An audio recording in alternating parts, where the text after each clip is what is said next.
परिवहन मंत्री बनते ही मीरा भाईंदर के नागरिकों के सुख दुख में किस तरह से शामिल हो और उनको किस तरह से सुविधाएं मिले और उनके दुख और तकलीफ में किस तरह से शामिल हो, अगर सीखना है तो प्रताप सरनाइक से सीखें।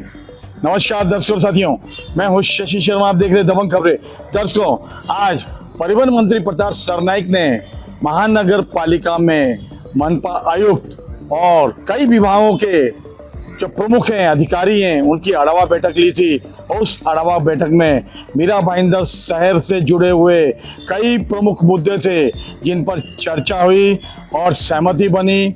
और अगर अधिकारियों ने उस पर संज्ञान नहीं लिया तो फिर 26 जुलाई को दोबारा से आढावा बैठक होगी और उन सभी अधिकारियों की क्लास ली जाएगी, ऐसी चेतावनी भी दी है।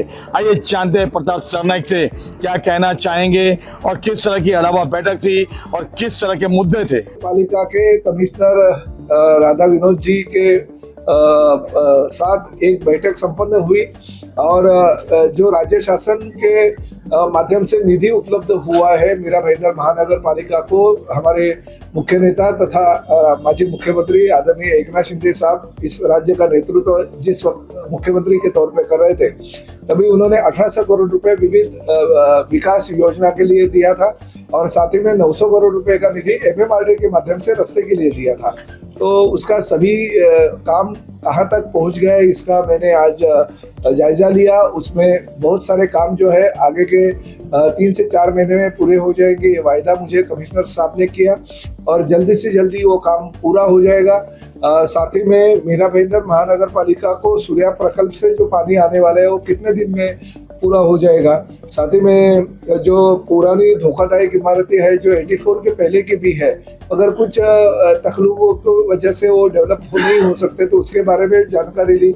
उसका निर्णय भी जल्दी राज्य शासन के स्तर पे लिया जाएगा। और सबसे बड़ी बात जो है क्लस्टर योजना से जो धोखादायक इमारत है भाईंदर वेस्ट के, वो निकालने की मांग कुछ लोगों की जो रहवासी है उनकी थी। तो मैंने ही 15 दिन पहले मंत्रालय में एक बैठक आयोजित की थी। उस बैठक में ऐसा निर्णय हुआ कि अगर क्लस्टर बड़ा रहेगा तो उसमें से जो डेवलपमेंट अलग तरीके से करना चाहते हैं तो उनको निकाला जाए, छोटे क्लस्टर बनाए जाए और उस माध्यम से उनको सभी सुविधा, सभी एफएसआई के रूप में सभी जो जिम्मेदारी राज्य सरकार की बनती है वो देते हुए उनका विकास किया जाए। तो निर्णय हमने लिया और जल्दी ही नगर विकास के मंत्री आदरणीय एकनाथ शिंदे साहब के माध्यम से उसको हम सैंक्शन देंगे और लोगों में डरने की कुछ जरूरत नहीं है। जो भी सुविधाएं या योजना है आम जनता के लिए है, या आम जनता को जो चाहिए वो हम दे पाएंगे। और मैं तो इस शहर का लोक प्रतिनिधि के तौर पर 16 साल से काम कर रहा हूँ और आज राज्य का मंत्री हूँ। तो मीरा भाईंदर शहर की जनता का जो समस्या है वो मेरी समस्या समझते हुए मैं काम करूंगा और उनको क्लस्टर का जो पार्ट उनको नहीं बनना है तो उसमें से उनको बाहर निकालूंगा। और साथ में जो धोखादायक इमारत है कोई भी डरने की जरूरत नहीं, हर धोखादायक इमारत का पुनरुज्जीवन होगा, उनका पुनर्निर्माण होगा। और साथ ही में आरक्षण क्रमांक 305, आरक्षण क्रमांक 302, इस अलग अलग आरक्षण पे जो कोई इलीगल कंस्ट्रक्शन है, किसी डेवलपर ने इमारत तो परमिशन ली है मगर गार्डन की जगह जो है कॉर्पोरेशन के ताबे में नहीं दी है, किसी ने महाराणा प्रताप भवन की इमारत जो हमने सैंक्शन की है वो जगह कॉर्पोरेशन के ताबे में नहीं दी है, तो उस भूमाफिया को भी महानगर पालिका ने कार्रवाई करनी चाहिए। उनकी जो योजना चालू है उसको सीसी रद्द करनी चाहिए, ऐसे मैंने मांग की है। अगर वो अपना भूखंड ताबे में नहीं देता है तो मैं खुद महानगर पालिका आयुक्त को कहा हूँ कि मैं कॉर्पोरेशन में आके वृक्षारोपण का कार्यक्रम करूंगा 26 जुलाई को। मगर मुझे राधा विनोद शर्मा जी के ऊपर पूरा भरोसा है, वो जल्दी से जल्दी 1 महीने के कार्यकाल में वो भूखंड ताबे में लेंगे और वहाँ पे गार्डन बनाएंगे, क्योंकि उसका निधि भी उपलब्ध हमारे पास हो गया।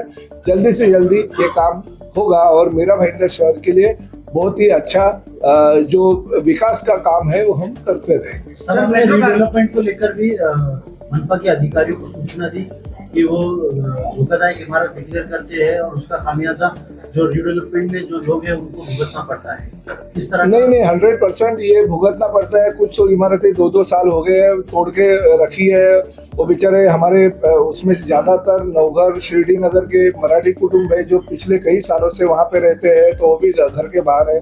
तो हर इंसान जो इस मीरा भाईंदर शहर का नागरिक है, वो चाहे मराठी हो, चाहे जैन हो, चाहे गुजराती हो, चाहे उत्तर भारतीय हो, अन्य भाषिक हो, इस देश का नागरिक है। उसके ऊपर अगर कुछ तकलीफें आती है तो तकलीफें दूर करने का काम लोक प्रतिनिधि के तौर पे हमारे है। इसलिए हर रिडेवलपमेंट को परमिशन मिलेगी, मगर कानून के दायरे में बैठ के वो परमिशन दी जाएगी। और नगर विकास मंत्री हमारा ही नेता है, हमारे मुख्य पार्टी के प्रमुख है, उनके माध्यम से जल्द कार्रवाई होते हुए हर उन इमारत धारकों को परमिशन मिलने की मैं कोशिश करूंगा और उनको न्याय दूंगा।